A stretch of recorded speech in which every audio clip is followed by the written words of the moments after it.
Hi friends, welcome to SL's Academy. ഇന്നത്തെ current അഫയേഴ്സിലേക്ക് സ്വാഗതം. ആദ്യമായിട്ട് നമ്മൾ നോക്കുന്നത് കേന്ദ്രമന്ത്രി നിതിൻ ഗഡ്കരി ഉദ്ഘാടനം ചെയ്ത അടൽ സേതു ഏത് നദിയിൽ എന്ന് ചോദിച്ചാൽ മണ്ഡോവി നദി. ക്ലിയർ? മണ്ഡോവി നദി ഏത് സംസ്ഥാനത്താണ്? ഗോവയിലാണ് മണ്ഡോവി നദി സ്ഥിതി ചെയ്യുന്നത്.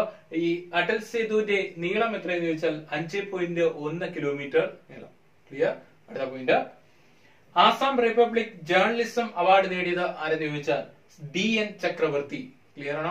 അടുത്ത പോയിന്റ്, പാകിസ്ഥാന്റെ ദേശീയ പാനീയമായി തിരഞ്ഞെടുത്തത് എന്ന് ചോദിച്ചാൽ കരിമ്പ് ജ്യൂസ്, ഷുഗർ കെയിൻ ജ്യൂസ് ആണ് പാകിസ്ഥാന്റെ ഔദ്യോഗിക പാനീയമായി തിരഞ്ഞെടുത്തത്. ഓർത്തു വയ്ക്കുക. അടുത്ത പോയിന്റ്, നഗരപ്രദേശങ്ങളിലെ യുവജനങ്ങൾക്ക് വേണ്ടി മധ്യപ്രദേശ് സർക്കാർ ആരംഭിച്ച പുതിയ പദ്ധതി എന്ന് ചോദിച്ചാൽ യുവ സൗഭവിമാൻ യോജന. യുവ സൗഭവിമാൻ യോജന.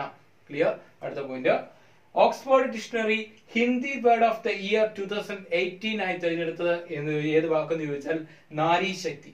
ക്ലിയർ? ഒന്നുകൂടെ നോക്കാം.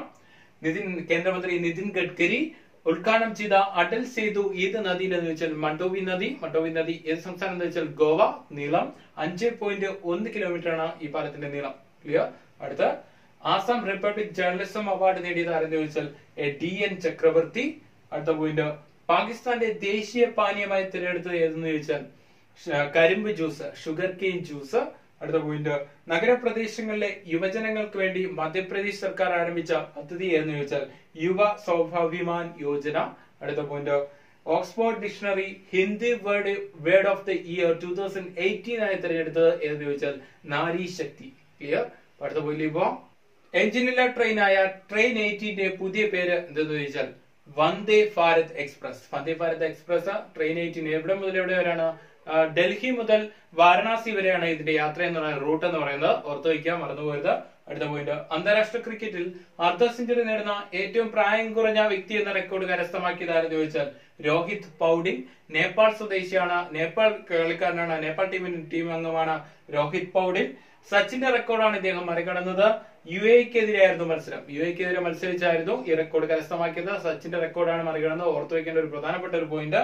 അടുത്ത പോയിന്റ്, ഇന്ത്യയിലെ രണ്ടാമത്തെ ടുലീപ് ഗാർഡൻ നിലവിൽ വരുന്നത് എവിടെയാണെന്ന് ചോദിച്ചാൽ ഉത്തരാഖണ്ഡ്. അല്ലെങ്കിൽ ഇന്ത്യയിലെ ഒന്നാമത്തെ ടുലീപ് ഗാർഡൻ എവിടെയാണ്? ജമ്മു കാശ്മീരിലാണ്. രണ്ടാമത്തെ നിലവിലാണ് പോകുന്നത് ടുലീപ് ഗാർഡൻ വരുന്നത് ഉത്തരാഖണ്ഡ്. ക്ലിയർ? അടുത്ത പോയിന്റ്, പ്രവാസികൾക്ക് വേണ്ടി നോർക്ക റൂട്ട്സ് ആരംഭിച്ച പുതിയ ധനസഹായ പദ്ധതി എന്ന് ചോദിച്ചാൽ സാന്ത്വന. ക്ലിയർ? അടുത്ത പോയിന്റ്, ബുർക്കിന ഫാസോയുടെ പുതിയ പ്രധാനമന്ത്രിയായി തിരഞ്ഞെടുക്കപ്പെട്ടത് ആരെന്ന് ചോദിച്ചാൽ ക്രിസ്റ്റഫ് ജോസഫ് മെറൈൻ ഡാബേർ. ക്ലിയർ? ഒന്നുകൂടെ നോക്കാം. എഞ്ചിനില്ല ട്രെയിനായ ട്രെയിൻ 18ന്റെ പുതിയ പേര് എന്ന് ചോദിച്ചാൽ വന്ദേ ഭാരത് എക്സ്പ്രസ്. വന്ദേ ഭാരത് എക്സ്പ്രസ് എവിടെ മുതൽ എവിടെ വരെയാണ് ഓടുന്നത്? ഡൽഹി മുതൽ വാരണാസി വരെയാണ് അതിന്റെ റൂട്ട് എന്ന് പറയുന്നത്. അടുത്ത്, അന്താരാഷ്ട്ര ക്രിക്കറ്റിൽ അർദ്ധ സെഞ്ചുറി നേടുന്ന ഏറ്റവും പ്രായം കുറഞ്ഞ കളിക്കാരൻ ആരെന്ന് ചോദിച്ചാൽ രോഹിത് പൗഡിൻ. നേപ്പാൾ ക്രിക്കറ്റ് ടീം അംഗമാണ് രോഹിത് പൗഡിൻ. അപ്പോ UAEക്കെതിരെയായിരുന്നു മത്സരം. ആരുടെ റെക്കോർഡാണ് മറികടന്നത് ചോദിച്ചാൽ സച്ചിൻ ടെണ്ടുൽക്കറിന്റെ റെക്കോർഡാണ് മറികടന്നത്. അടുത്ത പോയിന്റ്, ഇന്ത്യയിലെ രണ്ടാമത്തെ ടുലീപ് ഗാർഡൻ നിലവിൽ വരുന്നത് ഉത്തരാഖണ്ഡ്.